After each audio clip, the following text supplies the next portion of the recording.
Hello and welcome to today's webinar.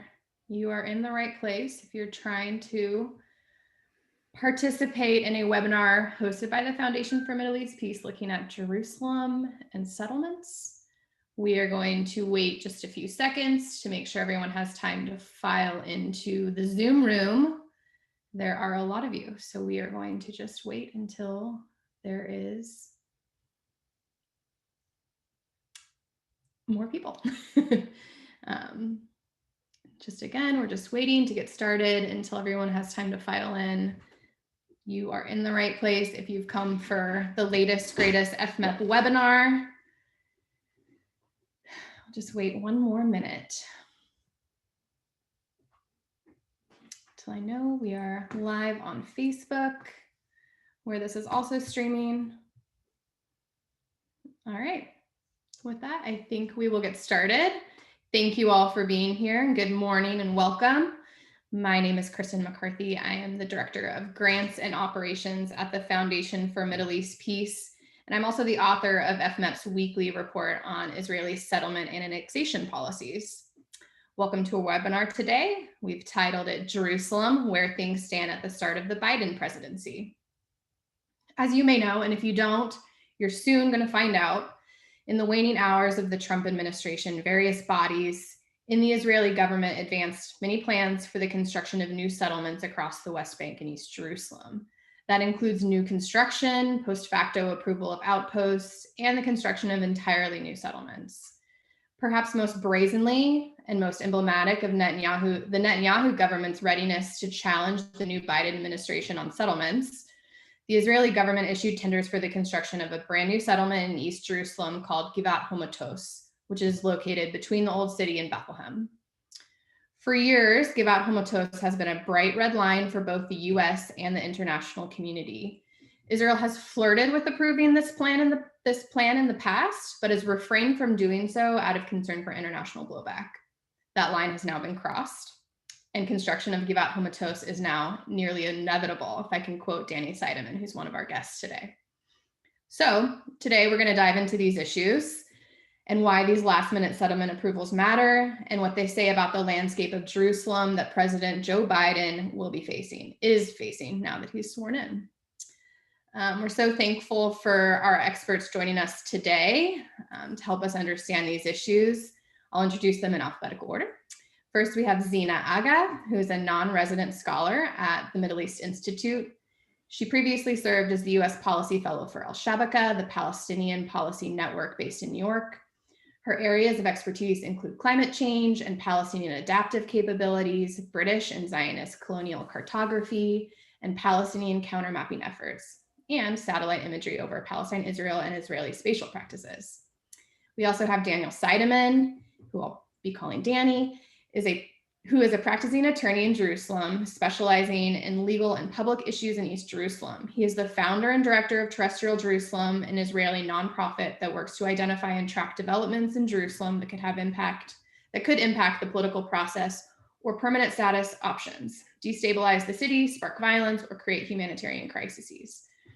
You can read their full and very impressive bios on the FMEP website, fmep.org.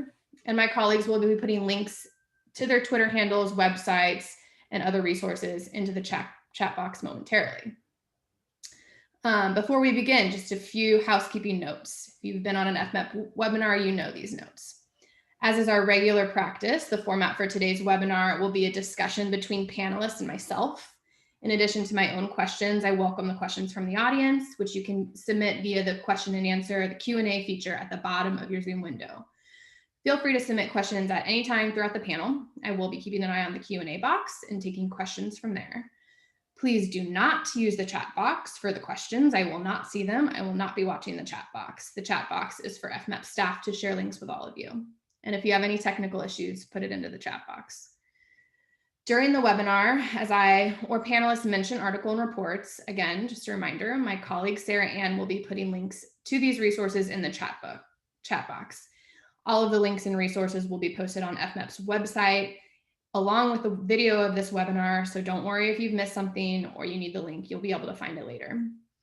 This webinar is being recorded and live streamed currently on Facebook. Hello to our Facebook viewers. We're happy you're here. We invite you to share the video and all of the resources with your friends and colleagues if you find it a valuable resource. We hope you do. So with that, are we ready to dive in? Great. Danny, you're up first. So help us set the scene. It has been clear since the get-go that the Trump administration ushered in a new era of settlement activity. So after 4 years, help us understand, where do things stand in East Jerusalem? Talk to us about the last-minute settlement approvals that I mentioned in my introduction, that Israel pushed through in the literal waning hours of the Trump presidency.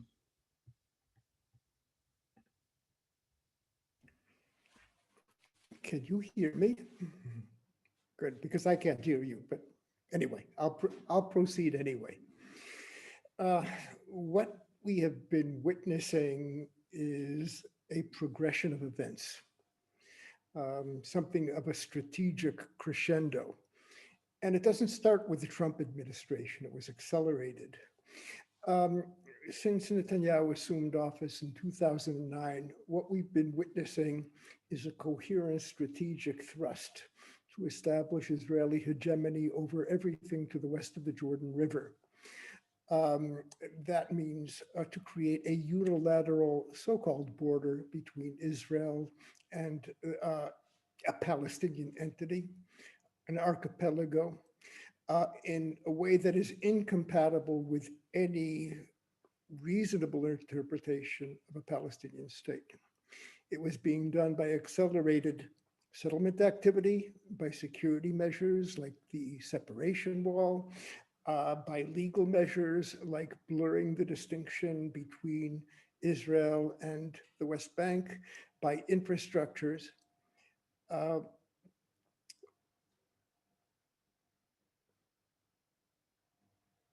of that led to a picture of not scattered events, but a strategic thrust. This is something that the Obama administration confronted. And Kristin, if you want to have a rather depressing moment, talk to Lara about the meeting that she and I had in the White House in 2013, precisely on this issue. It looks like the Trump plan.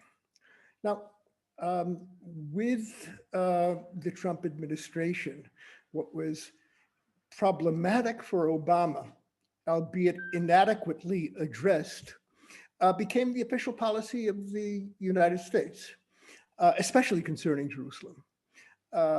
Take Jerusalem off the table in a way that, defunding UNRWA makes refugees disappear. It began with the recognition and the move of the embassy. But if you want to know what Netanyahu's strategic thrust looks like, read the Trump plan, especially on Jerusalem. It's not merely that the plan designates Jerusalem, east and west, to sole Israeli control. It's the foundations, it's the perceptions. And the foundation of the Trump plan is the heart of occupation. It is the diminished humanity of Palestinians. In Jerusalem, Jews have rights, Palestinians have aspiration. Israelis have inalienable rights, Palestinians have needs, which can be bartered and bartered away. Jews have the right to self-determination, Palestinians far less. The message is Israeli lives matter, Palestinian lives matter less. And that is translated into very specific things. It's translated into the denationalization of the Palestinians of East Jerusalem. There are pages on Jerusalem, the word Palestinian is mentioned once. They're Arabs, they're Muslims. They're not, there's one national collective in Jerusalem, and it's Israeli. And this is backed up by the geography of detaching Jerusalem physically from any genuine connection with the West Bank. The Trump plan wasn't implemented, and it was maybe there was never an intention to implement it, but it continued. Normalization was the Trump plan by other means as it has played out. Palestinians, what Palestinians? Marginal, not important. In the past few weeks, what we have seen is the implementation of the Trump plan on the ground through Netanyahu. It is a flurry of settlement activity that is translating on the ground what Trump put on paper. Actually, it was probably Dermer and Jared Kushner put on paper, but we'll leave that for the moment. So this is all part of the same sequencing. Then something big happened. Givat Hamatos, as you have mentioned, is considered to be a doomsday settlement. It's not just another settlement. It's been perceived universally that way by the international community. In October 1, 2012, Netanyahu approved the plan to implement Givat Hamatos 4 hours before he met in the Oval Office with President Obama. And they had a major confrontation because Obama knew exactly what Givat Hamatos was about and how devastating it was. On November 12th, until now, Netanyahu was deterred by the international community, even under Trump. On November 12th, he decided to release the tenders in such a way that they would come to fruition on January 18th, 2 days before the inauguration. Wasn't an accident, wasn't a mistake. This was done with malice aforethought. The opening of the tenders were delayed for a couple of days. They were approved 5 hours before the inauguration. There is no other way of interpreting that as a challenge, a gift of a gratuitous conflict and conflagration to the new president. We are going to come back to Givat Hamatos shortly. So thank you for setting that scene. Dark, but helpful. Zena, I want to ask you about actually going back to an analysis that you wrote in 2018. You entitled that analysis, Israel's Annexation Crusade in Jerusalem, still very relevant today, of course. So can you please set the most recent settlement announcements that Danny talked about in the context that you wrote about of Israel's de facto and de jure annexation of East Jerusalem land and Greater Jerusalem? Yeah, of course. Thank you for having me, and thanks everyone for spending your Friday morning or evening listening to this very depressing subject.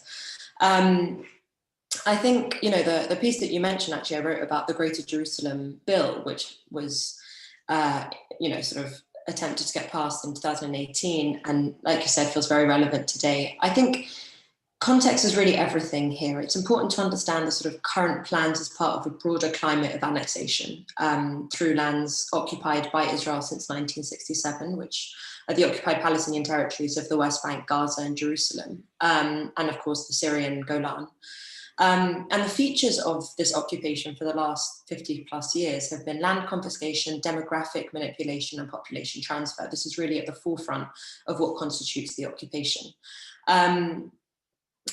So, at the time of when the occupation began in 1967, just 20 days after sort of Israel occupied the outer reaches of Jerusalem, it annexed almost 71 square kilometers of land within the extended boundaries of the Israeli municipality of Jerusalem, which connected the old city, the Western Israeli city, what had been Jordanian administered city, and about 28 Palestinian villages and their pastures into one big metropolitan area, all in an effort to attempt to create this sort of unified, eternal Jewish capital. Of course, with the land comes the people, and about 69,000 Palestinians who were living on that land suddenly became, engulfed into this greater Jerusalem area. And as part of the 1980 Basic Law, Jerusalem, the capital of Israel, it allows the government to essentially separate different areas of the city from the Jerusalem municipality while requiring those new administrations to still remain under Israeli sovereignty. And of course, this was clearly intended to discount 100,000 Palestinians who are living in these different neighborhoods and different areas, including the Shafat refugee camp in East Jerusalem, and positioning it in such a way to make them sub-municipalities, removing them from the census. It's all an attempt to gerrymander demographics, which, as we know, has been an obsession of the Israeli state for decades. So I think all of this, all told, this speaks to a very deliberate policy of Judaizing Jerusalem. Since 1967, Israel has limited Palestinian power in the city, Palestinian ownership, Palestinian habitation of the Jerusalem area, while on the other hand, increasing a very strong Jewish-Israeli presence and control. So while Jerusalem remains the only officially annexed Palestinian territory since 1967, although we saw the Trump regime try very hard to we saw Netanyahu, emboldened by Trump, try very hard to change that. Different nationalist right-wing governments in Israel's history have always advanced for the full annexation of the occupied territories, not just Jerusalem and the Golan. And then, of course, you come to the matter of the settlements, which is what we're here to discuss today. But I think it's important just to flag, before we get too deep into the conversation, that settlements aren't a sort of abstraction. They're a clear violation of Article 49 of the Fourth Geneva Convention, and the 700,000 Jewish Israeli settlers who live beyond the Green Line are in contravention of that, and it constitutes a war crime. But what we're seeing today in this conversation we're having isn't new. It's not seismic. It's not a kind of complete U-turn or reversal. It's nothing to, of course, it's something to worry about, but it's not something to panic about, because in many ways, as Danny mentioned, it was expected. It's been on the table for a very long time now. And it's consistent with a string of other attempts, including the Greater Jerusalem Bill, to really solidify and galvanize Israeli control over Jerusalem and its environs. Thank you. Thank you for that background and that reminder that this isn't an abstraction. It's not a theoretical conversation. There's real world consequences to these settlements. So Zena, I actually want to stick with you to go further into that line of thought. So I want to get your reaction to a recent statement, and more generally, what's kind of emerging as a consensus that we hear from public reporting from the Biden administration, which is that there are no diplomatic breakthroughs on the horizon. Mm-hmm. That would seem to suggest a strategy of just managing the status quo, or trying to kind of reverse some of Trump's policies as best they can. What's your reaction to that? This kind of managing the status quo. And not only what's your reaction, but what is the status quo in East Jerusalem that are living under Palestinians who are living under Israeli control in Jerusalem? You can dive into that for us.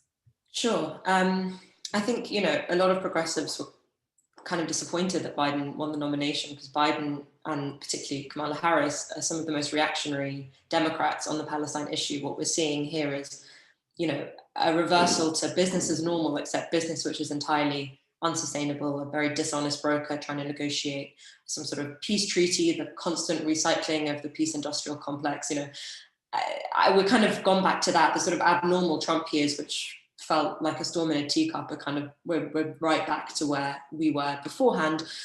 And what we're seeing is, Biden's trying to reverse a lot of the Trump plans. He wants to reopen the Palestinian diplomatic mission that was closed under Trump. He wants to restore US aid to Palestine, mostly to support economic and humanitarian aid to Palestinians.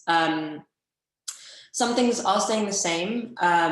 There's no intention of the embassy being moved back. The incoming US envoy to the UN, Linda Thomas-Greenfield, she's pledged to shield Israel from what she calls, quote, unfair targeting. And she'll also pressure Arab states, namely Gulf states, who have recently sort of normalized relations with Israel to support Israel at international fora. So the more things change, the more things stay the same. I think what's important is actually Biden appears to have kind of checked out on this issue even before he's begun. I don't believe the administration will have time, will, or even capacity to push for progress towards resolving this. Antony Blinken, Biden's pick for Secretary of State, made it clear that Biden's future role and the issue will be very limited. There's sort of lip service to the two-state solution as usual, but he said almost explicitly that as long as neither party takes steps that will sort of already make, quote, a difficult process more challenging, there's not really too much to do. And it kind of mirrors European politics. This is where the EU has been for many decades now. And, I've experienced this firsthand during policy work there and on a policy tour. Everything's kind of, let's keep things exactly as they are. Let's not rock the boat. But of course, Israel has a total disregard for that. But I think, just on the Biden point, even if he could wipe out all of Trump's really catastrophic moves over the last 4 years and restore things to what the sort of the status quo, or whatever we want to call it, the way things used to be, or the way that America thinks the way things used to be, it's still a pressure cooker. The status quo is not a stable condition for anyone to be in. It's actually a very unstable, uncertain, and reckless position for the US and for particularly those who live on the ground to deal with. And meanwhile, throughout all this, Palestinians continue to suffer. Their basic human rights are curtailed. There's no freedom of movement. Their right to life is compromised. Palestinians are perpetually and perennially treated in this Orientalist and racist way, where they're either entirely sort of dispensable and irrelevant, part of the background, the sort of native on one hand, or they're a security risk or a terrorist threat and whatever else. And it's, being treated as such as this demographic burden for the Israeli state, that all these decisions get made. Decisions that happen in Jerusalem are never with Palestinians in mind. Palestinians get the short end of every single stick. They have, their provisions are less than their Jewish Israeli neighbors. Their quality of life is significantly depleted. And of course, they're cut off from the Palestinian body politic. And I think that's a really important point to make. Like, who are we talking about when we talk about Palestinian Jerusalemites? Are we talking about the villages, the neighboring villages, the Palestinian communities on the other side of the apartheid wall? Are we talking about refugees? The Palestinians who live within what is currently understood as Jerusalem are a very a marginalized group, but they're not an accidental set of actors. This was a very intentional way of separating Palestinians from the wider Palestinian movement, all with a view to weakening Palestinian grip on the capital. Thank you for helping us understand that point. Danny, I want to go back to you. And I want to go back to kind of what you were talking about in your opening about Givat Hamatos specifically. So will you add to the picture you started to paint about the political context around the approval of Givat Hamatos? And what is the significance of this plan? Build on that. What is the history of this plan? Why hadn't it been approved until now? And given what Zena just laid out, why do you think Netanyahu decided to make these last minute approvals before Biden took office? Let me contextualize this a bit geographically. Givat Hamatos is a barren, rocky hill on the southern flank of Jerusalem, between East Jerusalem and Bethlehem. Now, Israel, since 1967, expropriated about a third of the privately owned land in East Jerusalem, and we built settlement neighborhoods with 55,000 houses for Israelis. That's a lemon that we squeezed dry. And Givat Hamatos was basically the last available land to be coveted and taken. It took a long time initially. I've been monitoring Givat Hamatos for more than 20 years. It was complicated. The composition of ownership. A lot of the land belonged to residents of Beit Safafa, some from Bethlehem. But there were Israeli developers who paid a lot of money to purchase from them. A lot was and remains church properties, both Greek Orthodox and Latin. And that also complicates things. So the planning process took forever. But by 2009, 2010, it was moving forward. And it became clear that Givat Hamatos was becoming a feasible plan. And the minute that happened, it also became clear that this was not just another settlement. Now, I'm speaking in the context of the ability of creating a border between Israel and a viable Palestinian state, contiguous. I know that's a problematic assumption today, but that was our assumption and it continues to be mine. And Givat Hamatos was considered to be specifically deadly because it did two things. Number one, Givat Hamatos to its west is the large settlement neighborhood of Gilo, more than 30,000 people. To the east, Givat Hamatos, 25,000 people. But to the north, Beit Safafa, up 14,000 Palestinians under Israeli occupation. Givat Hamatos will, for the first time, surround an existing Palestinian neighborhood completely with Israeli construction, making it impossible to integrate that neighborhood and into any kind of Palestinian entity and end occupation. That hasn't happened before. And everybody who saw the map of Givat Hamatos immediately got it.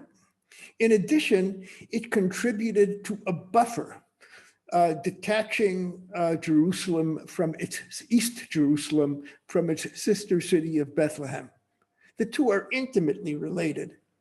It basically is a built-up wall between the two. Now, as a result of that, for the last decade and more, this has been held up because the international community has spoken in one voice. So much so that even during the Trump administration, Netanyahu didn't dare do Givat Hamatos because he knew that having Trump's, having the back of Trump, Bolsonaro, Duterte, and Orban wasn't enough. But finally, he pulled out all stops. It did surprise me, Zena. I didn't think it was going to happen. Why he is doing this, I have to admit, continues to baffle me. Partially because he's imperial mode and he's fighting for his political life and trying to stay out of prison. But having said that, he needs President Biden on issues that are important to him, like Iran. Why stick it to the president before he assumes office? What I know that Netanyahu did to President Biden, trust me, President Biden also knows. And there's been a lot of talk over the last couple of days of how President Biden has picked up the phone and spoken to all sorts of world leaders.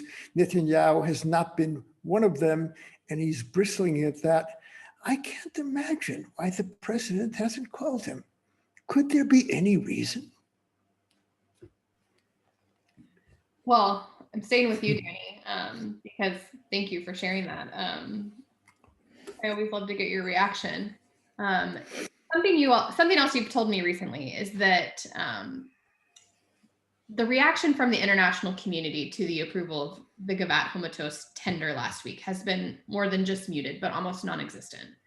So in the past years, even this, as you've said, as we've all said, even the slightest hint that Israel is going to advance Givat Hamatos, whether under Obama or Bush, so it's been bipartisan in the US, it elicited concerted engagement to deter Israel from doing this. So why do you think its advancement at this time has been met with near indifference? What does that say to you about where the international community is, in particular the US and Europe, and where the international community stands with regards to settlements as a diplomatic issue? Kristin, I think I was a bit misunderstood. Okay. I detected a note of skepticism in Zena's words about how the EU and EU member states engaged or failed to engage Israel. All bark and no bite. But on the issue of Givat Hamatos, they've done a great job. They have conducted a sustained, coherent, articulate campaign with Israel, and it worked. I mean, Netanyahu did not approve Givat Hamatos, not because of Trump, but because of Merkel and Macron and others. I know that Chancellor Merkel personally spoke to Netanyahu on more than one occasion, specifically about Givat Hamatos. And in the weeks and 24 hours before the final approval, 17 member states of the EU demarched Israel, unprecedented. Now, if it were attached with bite accountability, it would have been much better. But the member states of the EU, I think, did pretty good on this. What I did say is nobody in Israel gives a damn about this. Do you know, I follow this closely, not one member of Knesset spoke out during this entire period of time about Givat Hamatos. When the tenders were opened and the Rubicon was crossed and the inevitability of the construction of Givat Hamatos took place, there was zero reporting of this in the Israeli press. Now, part of this is the clinical occupation denial in which many of my compatriots live. Occupation, what occupation? We're sipping cappuccino on the edge of a volcano. But some of it, I think, is ideological. Givat Hamatos is bad, it's illegal. But if you're not looking for a border, it's just another bad settlement. I prioritized Givat Hamatos because I think the only way of ending occupation is a border. If you don't believe that, it's just another bad settlement. And it goes beyond that. I would say, even among my colleagues, in those who are challenging occupation, there's more than a fatigue. There's two-state agnosticism or latent one-statism. And one of my close friends, somebody who's done every bit as much as I in challenging in Givat Hamatos, asked me, Danny, does this really matter that much? The Europeans are willing to re-engage. No, not the Europeans. Key member states are willing to re-engage. They're waiting for the Biden administration. I am afraid that it might be like waiting for Godot, but we'll see what unfolds. All right. Zena, I want to get your take on the significance of these settlement advancements. And if you can add for me too, like how are these settlement advancements perceived on the ground or received on the ground by Palestinians in Jerusalem? And then in the West Bank as well, including Palestinian leadership. And then we have a question in the chat that maybe you can weave in if you have anything to ask, but it's asking about the role of East Jerusalem institutions like Palestinian hospitals and what role they play in pushing back on efforts to disconnect East Jerusalem from the West Bank. So it's kind of a mash of questions, but if you can share some thoughts there. Yeah, sure. I mean, this is significant because it's another very egregious attempt to rubber stamp colonization and carry out a sort of very clear demographic gerrymandering. But again, I think it should be placed in its context. I mean, we should be mindful of the amount of settlements that have been built over the last, half century. We should be mindful of the number of settlers who live beyond the Green Line. And, kind of weirdly, what Danny just said, I think does actually speak to a way a lot of people see this, which is a settlement's a settlement wherever you build it. I mean, it matters only if you abide by what the Green Line ought to be, or the significance of the Green Line, which is the internationally recognized armistice line between Jordan and Israel in 1949, and off the basis of which would be a future Palestinian state alongside an Israeli state. If you don't abide by that, and a lot of people don't, either because they're one-staters who believe in one democratic state, or because they don't believe Palestinians exist and, it's sort of Israel from the river to the sea. In many ways, it's the same sort of logic, which is that a settlement is a settlement, and this is another set of settlements. And I also think, with regards to how Palestinians experience it, the last month has been grueling for Palestinians. There has been a very bloody, violent period. And of course, it's, not getting any of the decent attention that it ought to. But I mean, there have been dozens of acts of violence. I think Seidemann yesterday said that over the last 5 weeks of its research, there have been 49 violent incidents, which include 28 physical attacks on Palestinians, which wounded 15 of them, including 4 children. There have been dog attacks. There have been, running people over in response to, and all of this had actually very little to do with Palestinians. It was an Israeli settler who had died in a car chase with Israeli police. And of course, Palestinians are the ones who suffer for it. This is the context in which Palestinians live. And again, I think, we should be wary of separating out West Bank Palestinians, such as that category exists, and Jerusalemites, because there has been this very concerted effort to issue different permits, different, on the point of hospitals or on the point of any kind of administrative jurisdiction, separating who a Palestinian is according to where they are.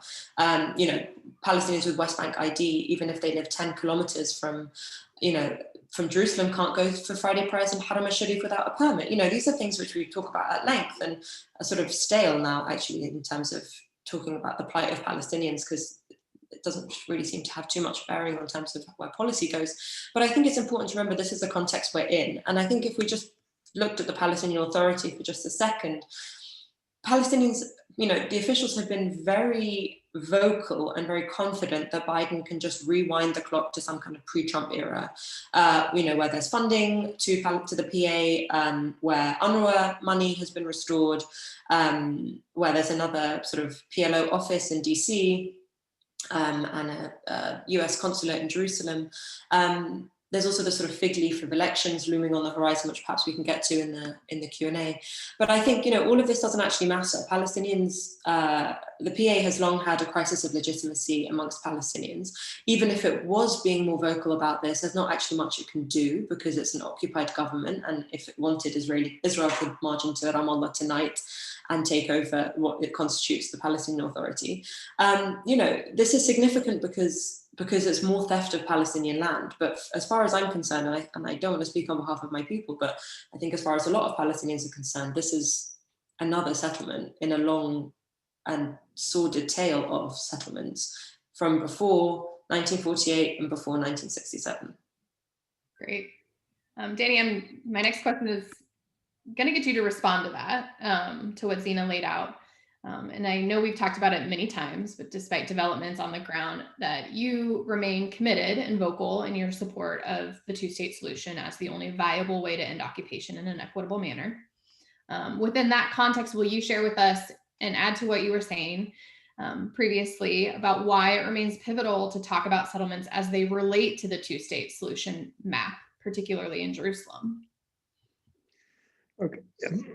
I'm a kibitzer and a rank amateur on most topics, with the typical humility for which we Israelis are renowned. I understand one thing. I'm the mechanic of occupation. I'm the shop you want to bring your occupation to if it breaks down. I know what makes it work. I know what speeds it up. I know what slows it down. I'm an expert on the mechanics of occupation. I've spent my better part of my adult life trying to end it with meager results. Let's put it that way. I remain convinced that the only way that occupation ends is a border.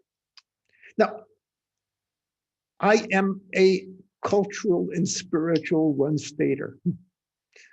I would love to live in a state in which Israelis and Palestinians were equal, genuinely equal. I think it's possible 20 years after the border goes up. But I do not believe that reconciliation can begin without the divorce being completed. Now, I'm discussing this with my specifically young Palestinian friends. This is an ideology for me. Show me a way of arriving at equality in the framework of one state. Convince me. I just don't see it. Now, if that's the case, it means that it will be necessary to carve a border between Israel and a viable, contiguous Palestinian state based on the 67 borders with limited and agreed land swaps. It makes me sound like a goddamn dinosaur. I know as well as anybody else just how impossible that is. The one state, two state solution discussion is really important, but from my perspective, it's a debate between dead and deader. I don't believe that the one state solution is achievable except by means of arriving at two states. I do not believe I'll live to see it. It is politically impossible. I cannot imagine today a trajectory in which it will become possible. I am willing to be surprised. I continue to believe that occupation is an existential imperative for the Jewish people, for Israel, and the Palestinians. So it is historically inevitable. And the job that we've been given is to try to narrow the chasm, today unbridgeable, between the politically impossible and the historically inevitable. I'm open to other ideas. Thank you for sharing. Zena, your turn. I'm going to ask you the same question, but I know you approach the conflict not through the two-state lens. So why do you believe it is important, even within an alternative framework, whether it's apartheid or settler colonialism, to monitor settlement activity, to talk about settlements in relation to their geopolitical significance, and to push back on settlement growth? I mean, as I sort of alluded to earlier, I think it's important because it's a later step in a 100-year history of Zionist and later Israeli colonization of land. I mean, territoriality is the bread and butter of settler colonialism. It's the single irreducible element. You need land, and the fact that there happen to be people on it, which are the Palestinians, and how they fare directly relates to the land's availability. It was always intended. Zionism was always intended to displace the local population, not to integrate into it as sort of immigrants would. And that has spatial consequences. We've seen a century of these spatial consequences. And this sort of later settlement announcement is part and parcel of that.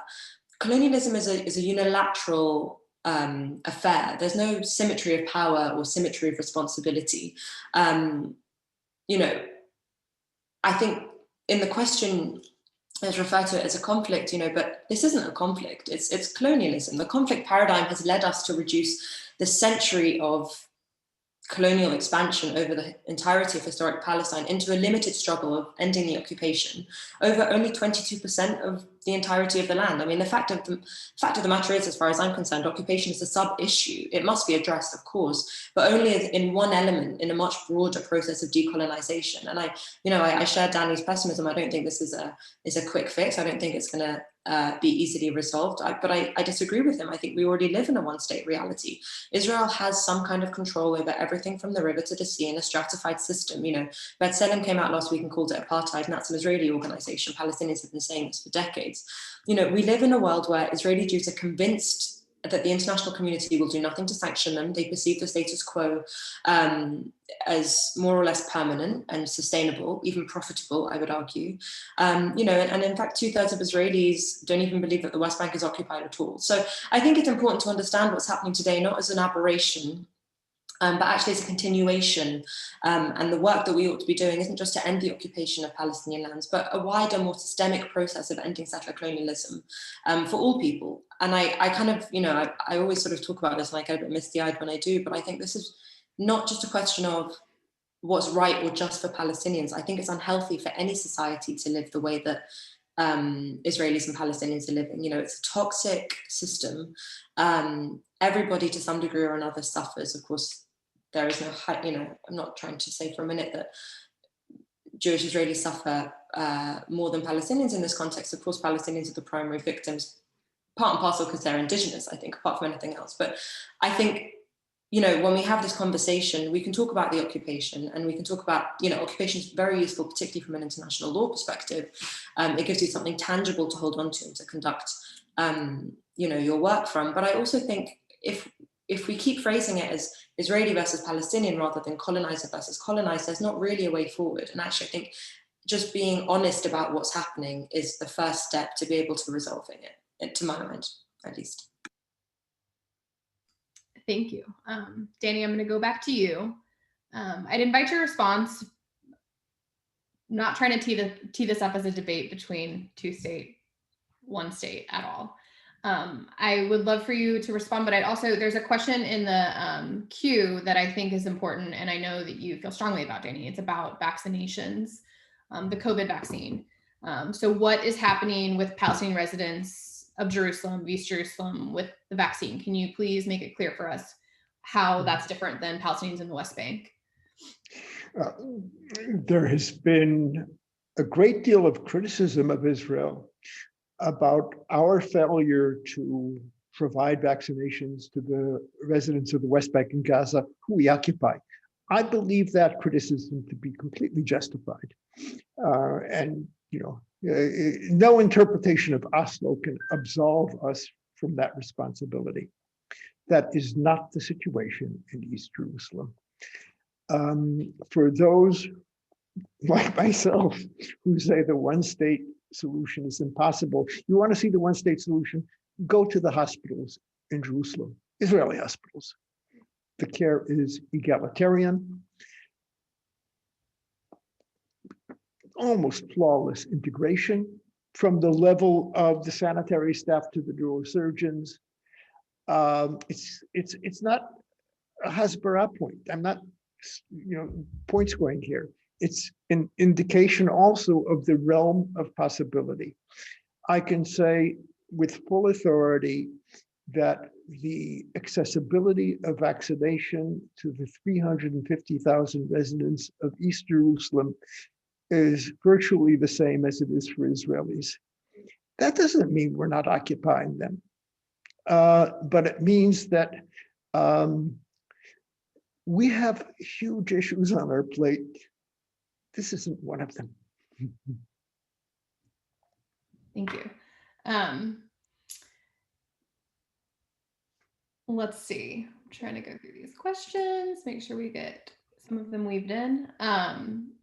So Zena, I guess we will go to my last question for you that I've prepared, and it's just about, given all that we've covered, there's always questions in our chat box about what might the international community do to get involved? How can we be supportive of Palestinians in Jerusalem and Palestinians everywhere? And what might be productive? I also get this question a lot. I feel like it's also the same kind of advice that we always give, which is donate, write to a congresspeople, raise awareness, educate yourself ad infinitum. But really write to your congresspeople. I mean, if you're in the US, this is all a lot of US policy is being done in your name, and you have a moral imperative actually to speak up about it. There are loads of excellent Palestinian organizations. Grassroots Jerusalem is superb. El-Haq, Al-Damir, even UNRWA. Read, talk to your friends about it. But all of that being said, it's funny, I attended this talk last week on reparations in the US, and it was a Japanese American congressman and an African American woman and a indigenous lawyer. And when we got to the Q&A portion of the conversation, everything was just about the value of the arts and the value of awareness raising and stuff.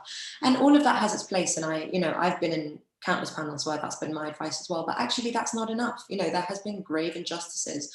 You don't settle the score, or it's not even about settling the score, but you don't undo the harm that is done to a particular group of people just by sort of and trying to move on. And I think, Palestine is in an ongoing process of colonization. We're not in a position to act as if this is just finished and over. The road is long ahead. So I find myself being quite kind of disheartened and demoralized, and it looks like things are just going to get worse, particularly with climate change, particularly with sort of the instabilities in the region and so on and so forth. But, I think the fact that we're the fact that Palestinians are still there and still fighting despite everything is kind of extraordinary.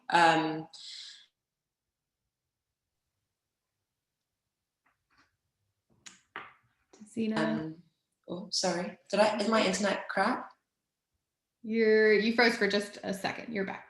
Okay, sorry. Well, I won't go much longer, but just to say that there is a very exciting and nascent pro-Palestine movement happening in the US. There's been a very robust one in Europe and in the UK.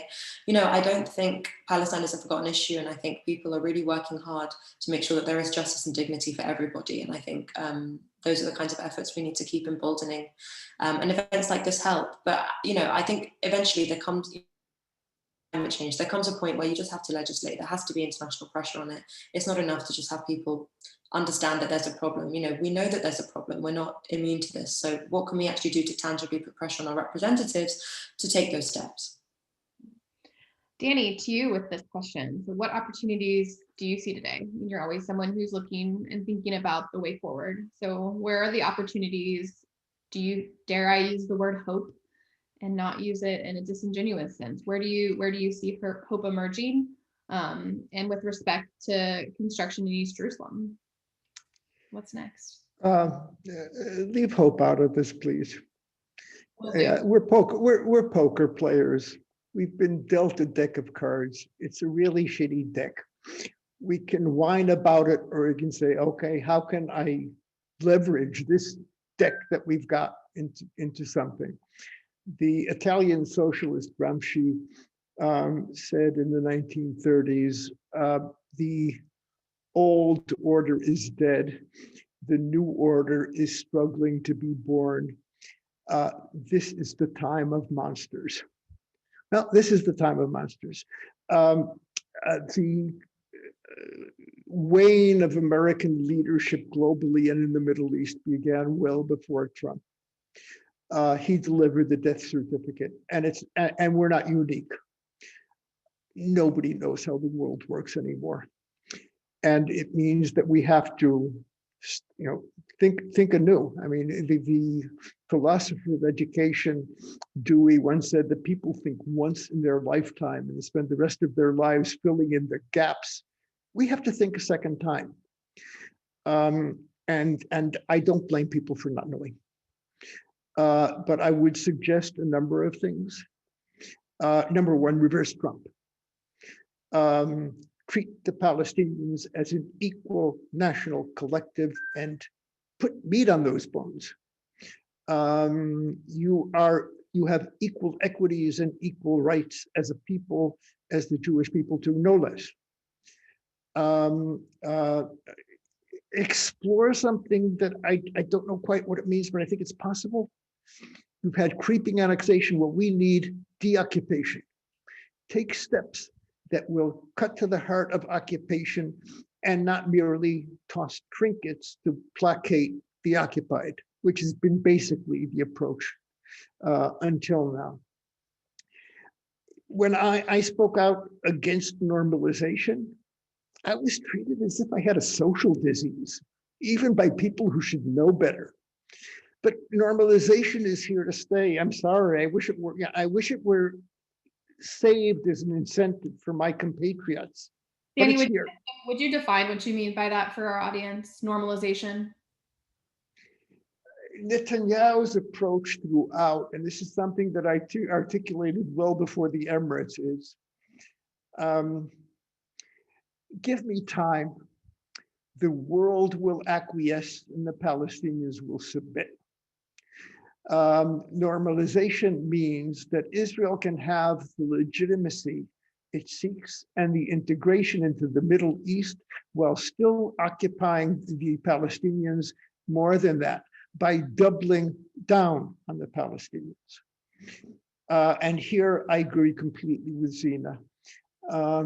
My friend, the late, great Faisal Husseini, one of the few great people I have met in my lifetime, used to tell me when I was rather despondent, Danny, you Israelis are creating facts on the ground.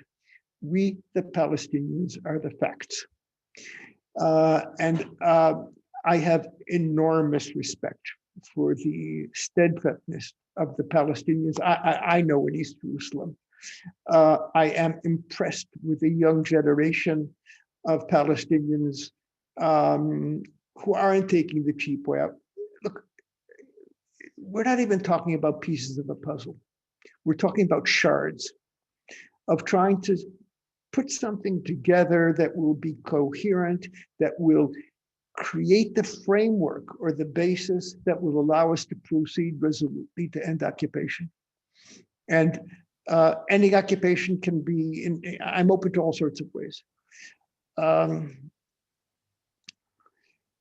United States will be doing this in rebuilding its relationship with Europe, rebuilding the Atlantic Alliance. The cement is wet. We need to come up with ideas in order to propose them to the administration. I know that we're not going to be high priority. I wish we were. The Biden administration hasn't spoken out on Givat Hamatos. I more than anybody, no, Palestinians more than anybody should be infuriated. But my prime minister challenged the president who's dealing with a pandemic and the most dangerous insurrection since the Civil War. I can kind of understand why he doesn't want to have a fight with Netanyahu at the moment. Let's gather our forces, think this is the time to think anew and to come up with proposals and not give up. Thank you, Danny.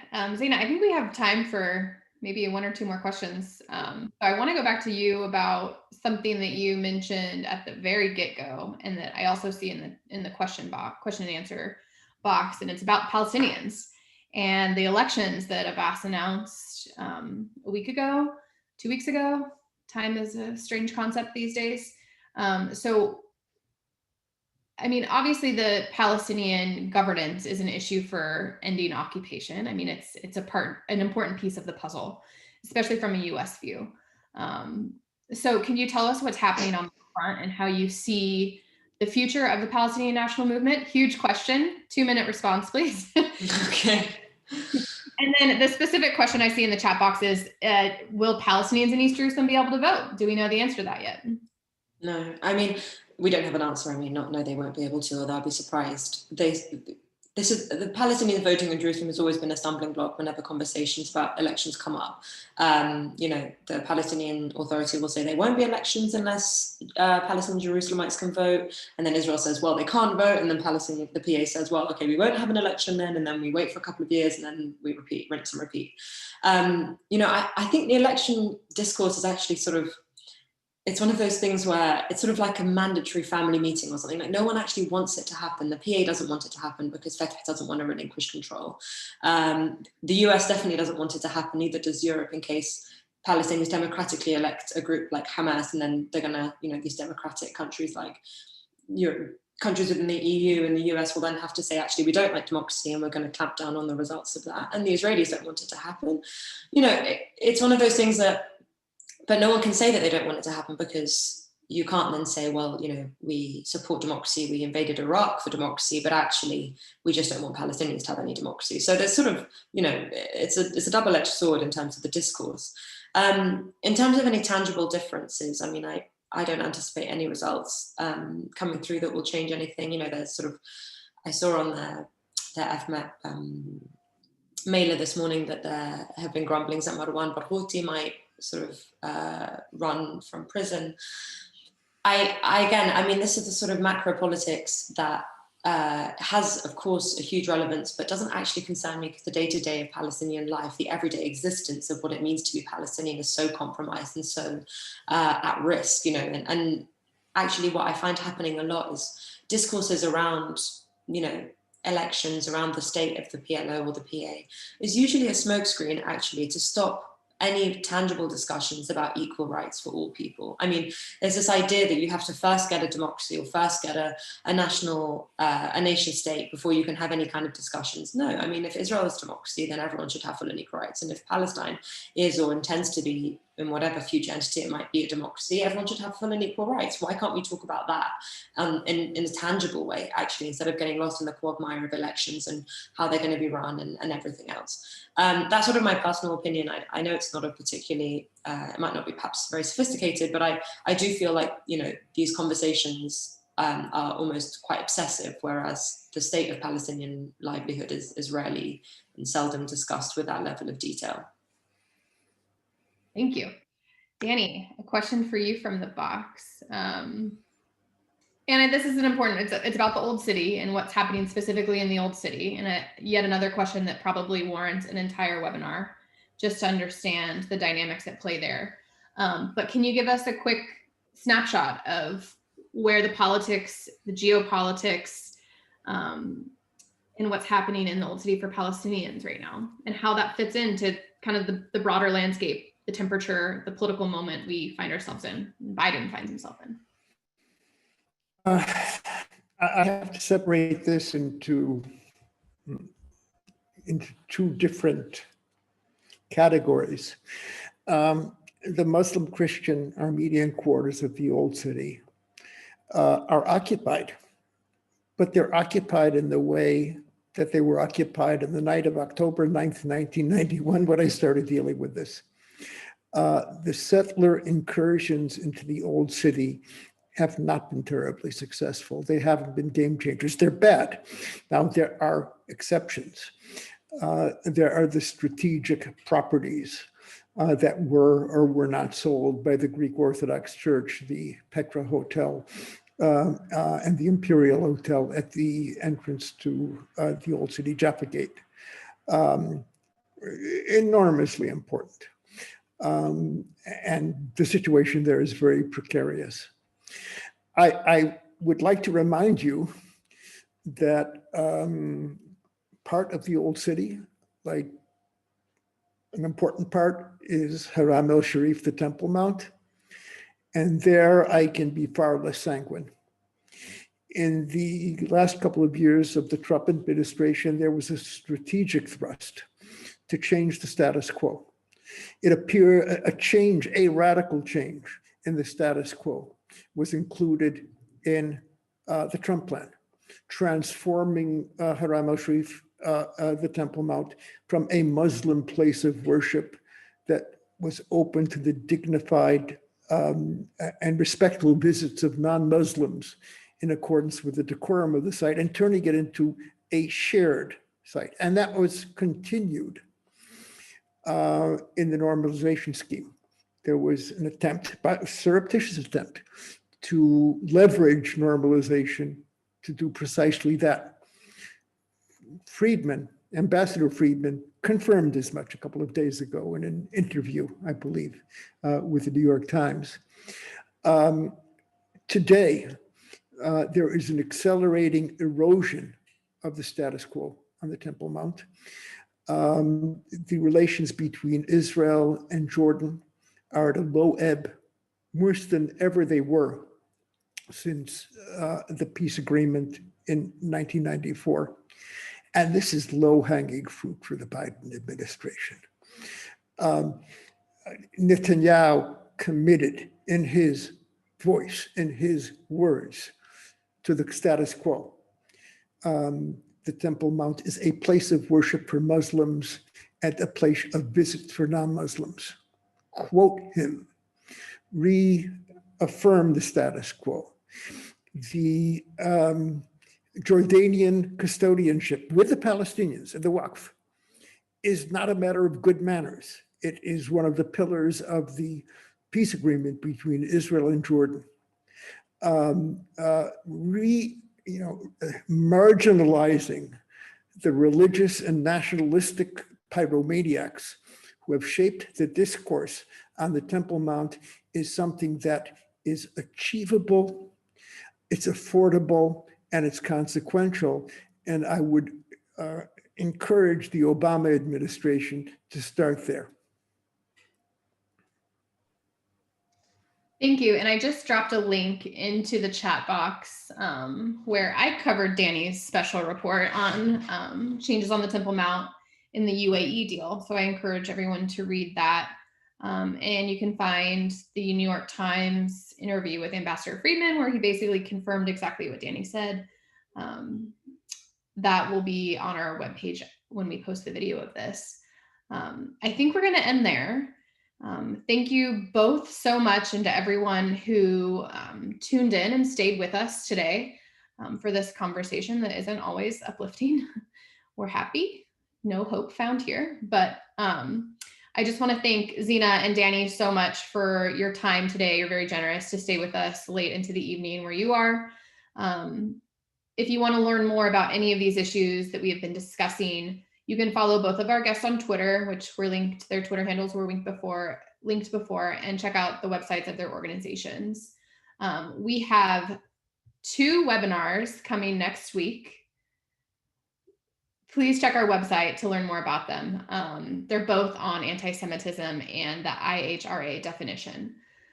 Thanks to everyone who's joined us for this webinar, and especially those who submitted questions. Check back on the FMEP website, which is fmep.org, for a recording of this webinar, for announcements of new webinars, and for more information about a range of issues related to the Israeli-Palestinian conflict, struggle. Zena, apologies for the shorthand. And we hope everyone has a great day. Thank you so much. Thank you very much. Thanks everyone for tuning in.